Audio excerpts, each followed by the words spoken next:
for spooky season. Just you prepare. You get ready and prepare yourself. Hi guys.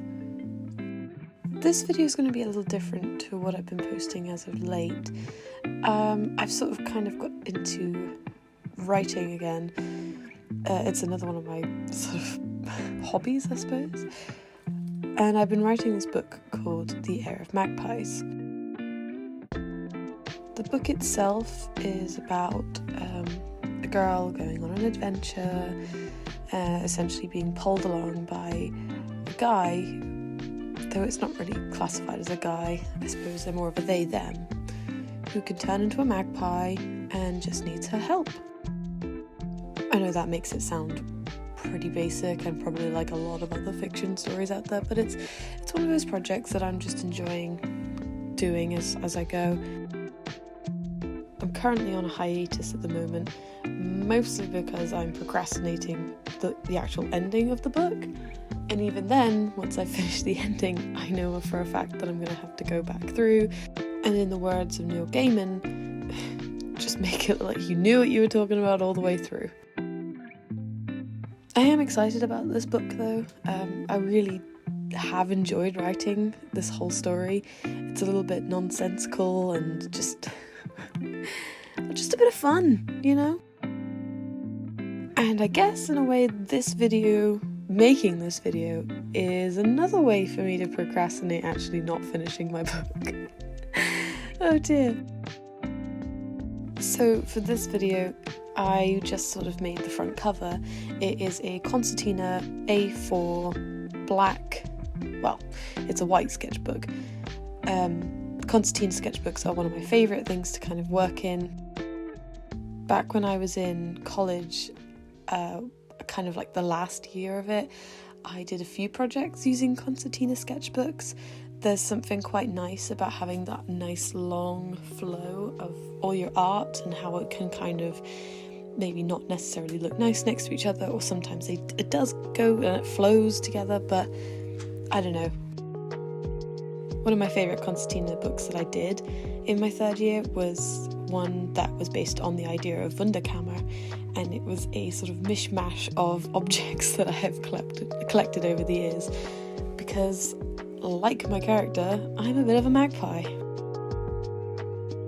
This book, however, I'm thinking possibly similar to that, with the Wunderkammer idea of having just like mishmash of objects, items, things, people, but I'm gonna sort of, kind of relate it back to my book and maybe do some illustrations for it. My boyfriend did some really lovely illustrations of some of the background characters for a particular chapter where they are in a saloon. And the saloon is filled with giant humanoid insects. Yes, they are Western, like, cowboy bugs, and it's really fun. It's a little bit Rango-esque. I don't know if you've seen the film Rango, but that's always a good film, one of my favourites. So, back to the book again. This book, for the front cover, I wanted something that felt a little bit on the theme of the whole story. So sort of autumnal, and obviously having a magpie on the front cover, very key, giving them a little crown. My inspirations for this cover were sort of Art Nouveau, and then as I was researching Art Nouveau, I sort of had this idea of like Over the Garden Wall, which is a cartoon that I can't wait to start watching soon because it is nearly October, and that is the prime time to be watching it. I've been sort of like thinking about my YouTube videos at the moment, and about how someone does a voiceover when it's art and you're sort of just watching yourself painting. I'm never really sure. I can't follow a script, so generally it is me just talking and it's the first thing that comes to mouth, not mind, because I can't control my mouth sometimes.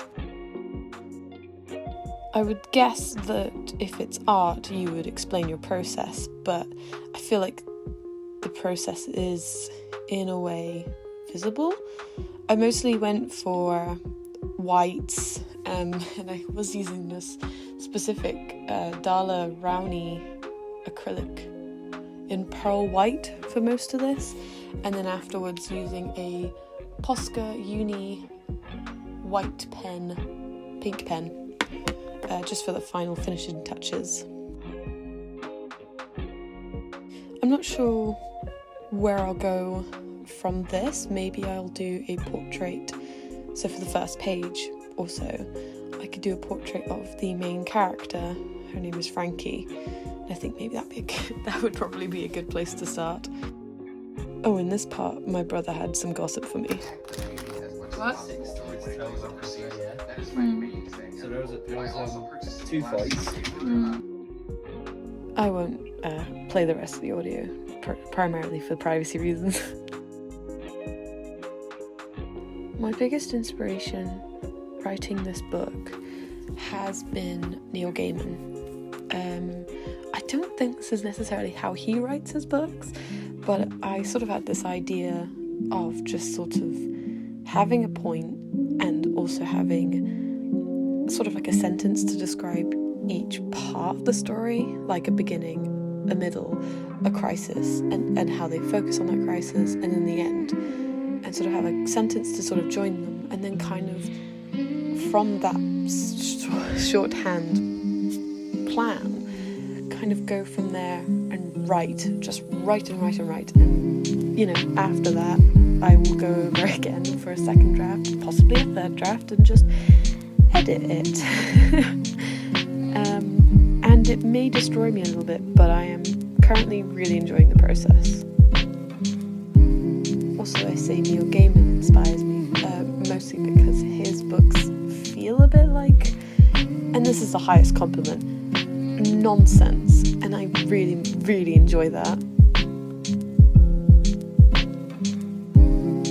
So here's where I'm sort of adding in some pens, just kind of going over any little mistakes that I made with the paint using the black pen, and I'm not entirely sure if it actually made much difference. I think also it kind of made it a little bit more messy. I really like how this white pen looked as well on top of the pearlesque. I may actually just go over the pearlesque at some point, and just get rid of it entirely with the white Posca pen. I just really like how that Posca pen looks. It's really nice and sharp.